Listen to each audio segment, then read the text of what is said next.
గణేశాయ నమః, శ్రీ సరస్వతి నమః, శ్రీ గురుభ్యో నమః. భక్తులారా, రామాయణంలో విశేషాలు చెప్పుకున్నాం. ఇందులో భాగంగా నిన్నటి వరకు మనం బాలకాండని 82 భాగాలుగా చెప్పుకున్నాం. ఈ రోజున 83వ భాగం చెప్పుకున్నాం. చెప్పుకునే ముందు వాల్మీకి మహర్షిని ప్రార్థన చేసుకుందాం. పూజంతన్ రామ రామేతి మధురం మధురాక్షరం ఆరుహ్య విజాశాఖాం వందే వాల్మీకి కోకిలం. అంజనానందనం వీరం జానకీ శోకనాశనం కపీశమక్షంతారం వందే లంకాభయంకరం. సదా నింబవృక్షస్య మూలాధివాసా సుధాశ్రావిణం తిక్తమప్యప్రియంతం తరుం కల్పవృక్షాదికం సాధయంతం నమామీశ్వరం సద్గురుం సాయినాథం. సమర్థద్గురు సాయినాథ్ महाराज की जय, दासगण महाराज की जय, भरद्वाज महाराज की जय.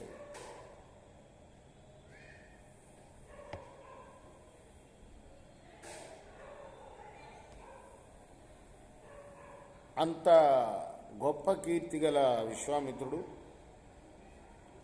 తన కుమారులు సైన్యం నాశనం అవటం చూచి సిగ్గుతో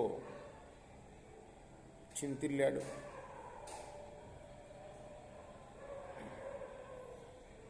గ్రహణం పట్టిన సూర్యుడిలాగా, కోరలు పీకిన పాములాగా కాంతి తొలగిపోయింది ఆయన ముఖంలోంచి. తన పుత్రులు సైన్యము మరణించగా విశ్వామిత్రుడు రెక్కల తెగిన పక్షిలాగా తన చతురంగ బలమంతా కూడా నిష్ఫలమని భావించాడు. ఒక్క కుమారుడు మిగిలాడు ఆయనకి ఉన్న కుమారుల్లో ఆ యుద్ధంలో. ఆ తర్వాత ఏం చేశాడయ్యా అంటే, రాజ్యపాలన తన కుమారుడికి అప్పచెప్పి హిమవత్ పర్వతాల మీదకి వెళ్ళాడు తపస్సు కోసం. శంకరుడి యొక్క అనుగ్రహం కోరి తపస్సు మొదలుపెట్టాడు.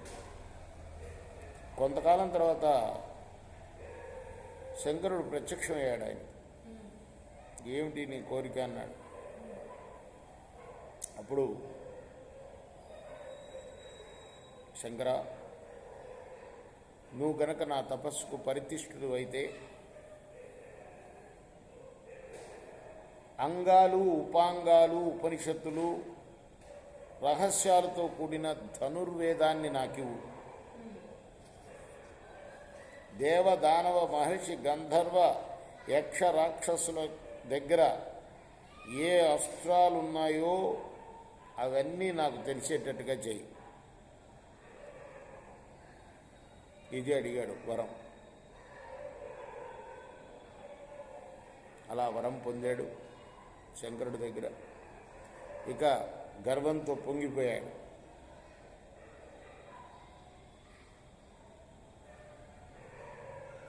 ఆ తర్వాత వశిష్ఠాశ్రమం దగ్గరికి వెళ్ళాడు. అన్నీ తన అస్త్రాలన్నీ ప్రయోగించాడు. ఆ బలంతో ఆ తపోవనం అంతా కూడా తగలబడిపోయింది ఆయన వేసిన అస్త్రాలకి. అన్ని దిక్కులకి పరిగెత్తారు అందులో ఉన్న ముళ్ళందరూ కూడా, వశిష్ఠ శిష్యులందరూ కూడా. వేల సంఖ్యలో ఉన్నారు ఆయన శిష్యులు. వాళ్ళందరూ కూడాను నలుదిక్కులకి పరిగెత్తారు. ఒక్క క్షణంలోనే ఆశ్రమం అంతా ఖాళీ అయిపోయింది. ఊసర ప్రదేశం అయిపోయింది. అక్కడ చెట్లు చేమలు కూడా దగ్ధమైపోయాయి, శూన్యం అయిపోయింది. ఎంత అరిచి చెప్తున్నా వశిష్ఠుల వారు అందరూ వెళ్ళిపోయారు అక్కడి నుంచి. నీకేం కాదు ఆగమని చెప్తున్నా కూడా. ఆ తర్వాత విశ్వామిత్రుడితో అన్నాడు వశిష్ఠ మహర్షి, చాలా తప్పు చేశావు నువ్వు విశ్వామిత్ర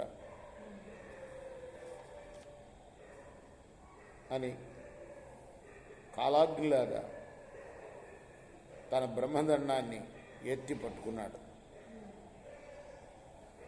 వెంటనే విశ్వామిత్రుడు కూడా ఆగ్నేయాస్త్రం తీసి అతనితో ఆగు ఆగు అన్నాడు.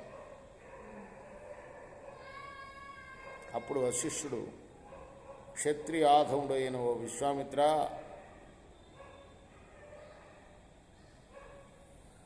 నీ బలం ఏదో చూపు నాకు, నీ గర్వం అనిస్తా,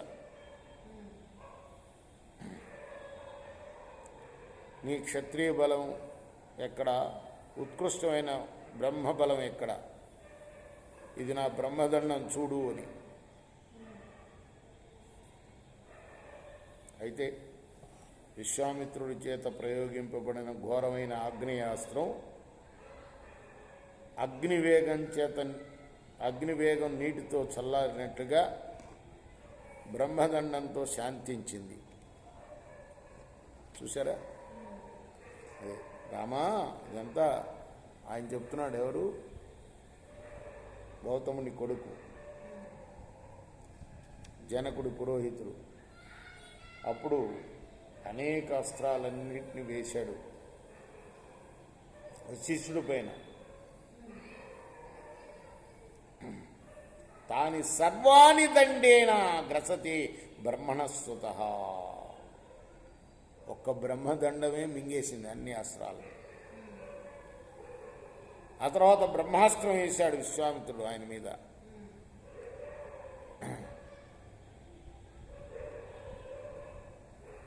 భయంకరమైన ఆ బ్రహ్మాస్త్రాన్ని కూడా వశిష్ఠుడు తన బ్రహ్మదండంతోటేనే ఆపేశాడు.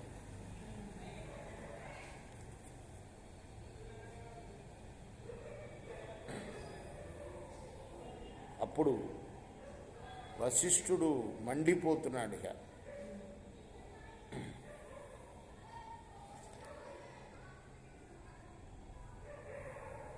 అప్పుడు వశిష్ఠుణ్ణి మునిగణాలు మళ్ళీ పరిగెత్తుకొని వచ్చి స్తోత్రం చేసినాయి. వశిష్ఠముని, నీ బలం అమోఘం, నువ్వు బ్రహ్మాస్త్ర తేజస్సుని ఆపయ్యా. ఖచ్చితంగా నీ బ్రహ్మదండం చేత విశ్వామిత్రుడు ఓడింపబడ్డాడు అని ప్రకటించారు.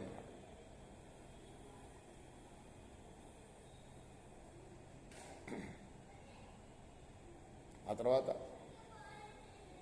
వశిష్ఠుడు శాంతింపబడ్డాడు.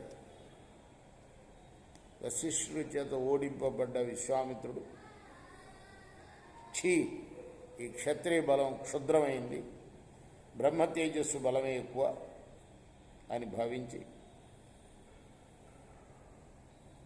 నేను మళ్ళీ తపస్సు చేస్తాను అని, బ్రహ్మత్వాన్ని పొందాలి అని తపస్సు చేయాలని నిర్ణయించుకున్నాడు. ఇక్కడ ఆపుతాం, రేపు కొనసాగిద్దాం. కృష్ణ.